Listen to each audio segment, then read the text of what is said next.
Mandaya Jayo CPIM Bodolni Habanok Shamukstra Tangnai Rokbai Shokta Jakmani Shalta Sekango Opati Mungno Khanabui Thangshobukha Naina Bagai Gajam Montriokra Mani Sarkar Mandaya Jayo CPIM Bodolni Habanok Azumshano Shamukstra Tangnai Rokbai Shokta Jakmani no Rogai CPIM Bodolni Bakaktai Khorang Tishalai Mani Abani Yagulo Tini Thangshobukha Naina Bagai CPIM ni Habanogo Gajam Montriokra Mani Sarkar Abai baksa obahike samokstra tangnai rokbai habanok shokta jakmani no rogoi selengmung phunuka gajam montriokra manik sarkar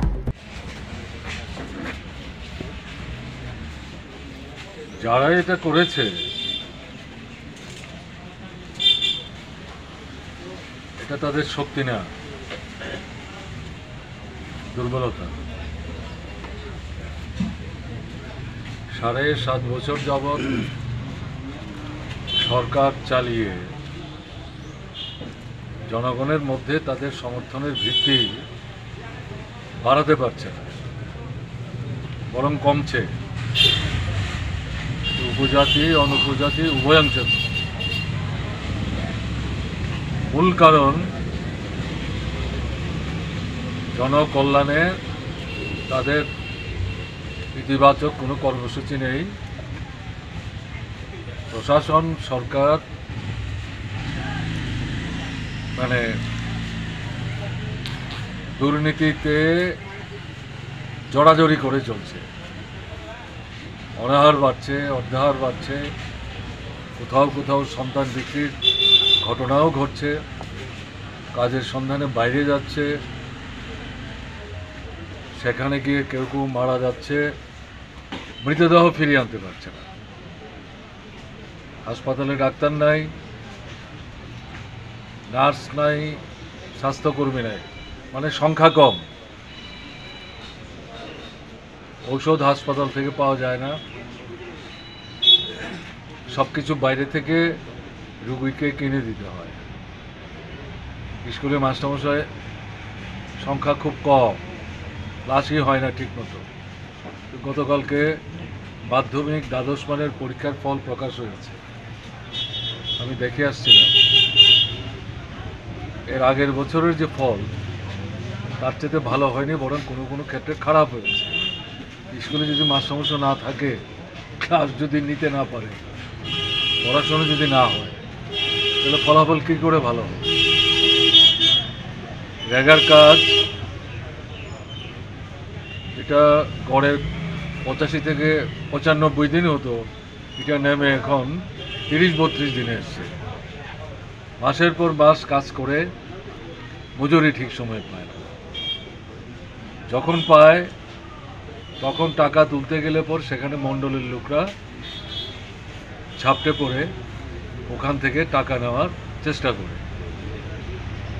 সরকারের অন্যান্য যে উন্নয়নমূলক দপ্তরগুলো আছে কৃষি আছে গ্রাম উন্নয়ন দপ্তর আছে বন দপ্তর আছে উপজাতি কল্যাণ দপ্তর আছে মৎস্য আছে পশুপালন আছে এগুলি তো উন্নয়নমূলক দপ্তর এগুলোর কাজকর্ম নাই থাকলেও খুব কম কাজের মান খুব নিম্ন সেখানেও দুর্নীতি হচ্ছে সব মিলিয়ে প্রশ্নটা এই না মার্ক্সবাদী কমিউনিস্ট পার্টি বা বামফ্রন্টকে যারা সমর্থন করতেন বা এখনো করেন তারাই ক্ষুব্ধ তারাই দুঃখ এমনকি যারা পুরনো বিজেপি নূতন বিজেপি এরা সবাই মিলে যেভাবে এই সরকারটার শক্তি যোগাবার চেষ্টা করেছে তাদের মধ্যেও খুব বাড়ছে এবং তাদের মধ্যে অন্তর্কলহ বাড়ছে সংঘর্ষ বাড়ছে এই সমস্ত কিছুর পরিপ্রেক্ষিতে এটা তারা লক্ষ্য করছে যতই আক্রমণ মার্ক্সবাদী কমিউনিস্ট পার্টির বিরুদ্ধে আনা হোক না কেন এই পার্টি জনকল্যাণে জনস্বার্থে জনসমস্যা সুরাহার প্রশ্নে এরাই লাল ঝান্ডা নিয়ে সারা ত্রিপুরায় লড়াই করছে এমনকি মালদাই করছে এটা তাদেরকে আরও ব্যাঘাতে ফেলছে বলে এই পরিস্থিতিতে নিজেরা যখন মানুষ জড়ো করে নিজেদের দুর্বলতা থেকে বেরিয়ে আসবার জন্য সরকারের তরফ থেকে কার্যকরী ইতিবাচক কোনো পদক্ষেপ নিতে পারছে না, বরং আরও বেশি মাত্রায় দুর্নীতি হচ্ছে। সেই পরিস্থিতিতে তারা মনে করছে এই যে অফিস যদি পুড়িয়ে দেওয়া যায়, বসার জায়গা যদি বন্ধ করে দেওয়া যায়, এই যে ক্রমে ক্রমে মানুষের পার্টির ডাকা যে সভা সমাবেশ মিছিল, এটা ঠিক ভয় ভীতির কারণে হাজার হাজার মানুষ আগের মতো হয়তো আসতে পারছে না, কিন্তু সমর্থন আছে, কিন্তু এখন অংশগ্রহণের সংখ্যা বাড়ছে। আমি শুনছিলাম এর আগেও এই পার্টি অফিসে অগ্নিসংযোগ করা হয়েছে। গতকাল যেটা হলো এটা নিয়ে 6 বার, এর আগে একবার অগ্নিসংযোগ করা হয়েছিল। নামটাম মুছে যারা আগুন টাগুন লাগালো তারা তাদের দলের নামটামও লিখেছে, কিন্তু সেই সময়ে মান্দাই বাজারে মানুষের মধ্যে প্রতিক্রিয়া ছিল না, ঘটনা তা না, কিন্তু এই যে দলবদ্ধভাবে এসে দেখা, ঘৃণা প্রকাশ করা, নিন্দা করা, সেটা তুলনামূলকভাবে কম ছিল। কিন্তু গতকাল কাউকে ডাকতে হয়নি, আমাদের লোকরা গিয়ে গিয়ে তাদেরকে বলেনি দেখে যান এসে আমাদের পার্টি অফিসে তারা কী কাণ্ড করেছে। সব ধরনের মানুষ এসছে, এমনকি রাজনীতিগতভাবে যারা হয়তো আমাদের সমর্থন করে না, তারাও এই জিনিসকে সমর্থন করতে পারছে না। আমি এই কারণে বলছিলাম এটা শক্তি না, এটা দুর্বলতার লক্ষণ। তারা যদি মনে করে যারা এই কাণ্ডটা করলো, এবং আমার তো দেখে যা মনে হলো এটা পূর্ব পরিকল্পনা তো নিশ্চয়ই, এবং সময় নিয়ে পরিকল্পনা করে ভালো করে দেখে শুনে যারাই করুক তারা আমাদের অফিসে আসা যাওয়া হয়তো করেছে, না করলে পরে রুম টুম কোথায় কি আছে না আছে এগুলি তারা আইডেন্টিফাই করতে পারত না। দালান বাড়িতে আগুন লাগালে পরে চট করে সব জিনিস নষ্ট করা যায় না। এটা করার জন্যে যে প্রস্তুতি তারা নিয়ে এসছে, চটের থলি, তাতে পেট্রোল ঢেলেছে, তারপরে গাড়ির টায়ার, এগুলি নিয়ে এসছে, এনে মানে ধরে ধরে রুমগুলিতে আগুন লাগিয়েছে। এবং তারা এটা বুঝতে পেরেছে এই আগুনটা যে উদ্দেশ্যে লাগাচ্ছে পুড়ে ছাই করে দেওয়ার জন্য, এটা স্বল্প সময়ের আগুনে হবে না, এর জন্য সময় লাগবে, কাজে সেই ধরনের প্রস্তুতি নিয়ে এসছে। তো যাই হোক, তো এটা তো যারা করেছে, যেই 30-32 জন এসেছিল, কিন্তু মান্দাইয়ের লোকও আছে, জিরানের লোকও আছে, চম্পকনগরের লোকও আছে,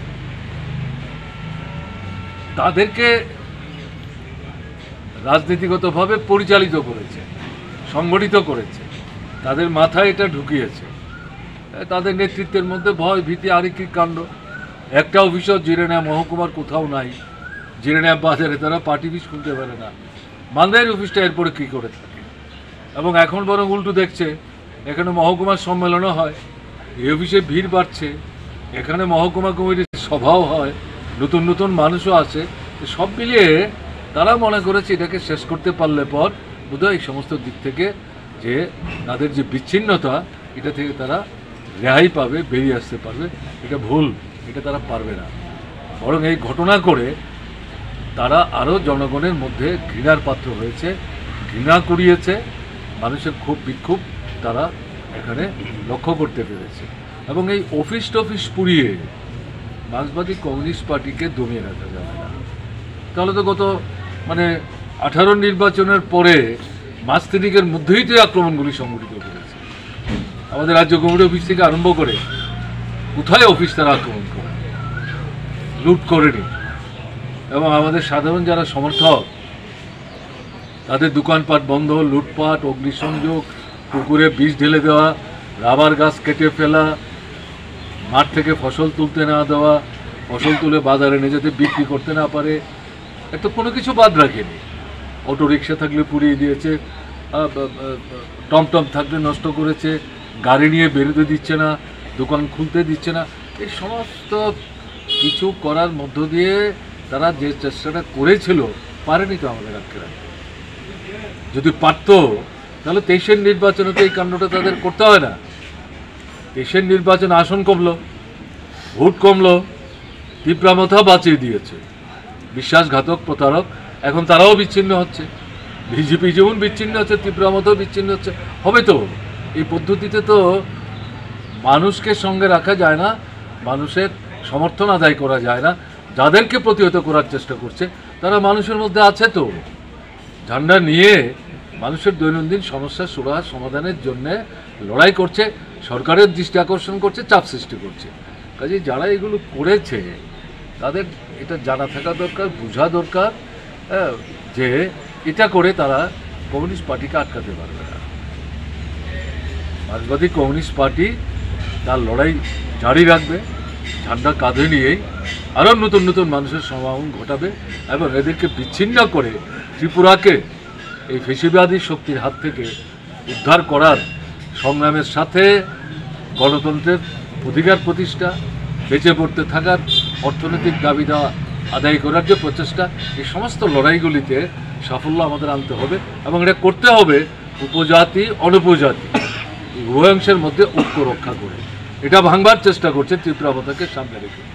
বিজেপি করছে উপজাতি হিন্দু এবং মুসলমানের মধ্যে বিরোধ বাঁধাবার চেষ্টা করছে, আর ত্রিপুরা মাতাকে দিয়ে উপজাতি অনুপজাতিদের মধ্যে বিরোধ বাঁধাবার চেষ্টা করছে, যাতে আন্দোলন সংগ্রামটা শক্তি জোগাড় করতে না পারে। আমাদের যেটা লক্ষ্য রাখতে হবে, শুধু ঘৃণা না, শুধু প্রতিবাদ না, শুধু নিন্দা না, আরও বেশি করে অফিসে আসা এটাই না, এই যে ষড়যন্ত্র এটাও মোকাবেলা করতে হবে, করেই আমাদের লড়াইটাকে এগিয়ে নিয়ে যেতে হবে।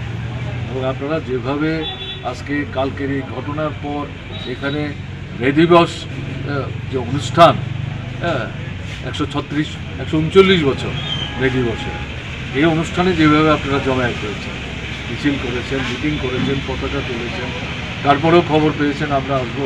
কালকে আমি আসতে পারিনি, যখন আমাকে খবর দেয় তখন একটা অন্য কাজে, গুরুত্বপূর্ণ কাজ, যেটা বন্ধ করে এখানে আসার কোনো সুযোগ ছিল না।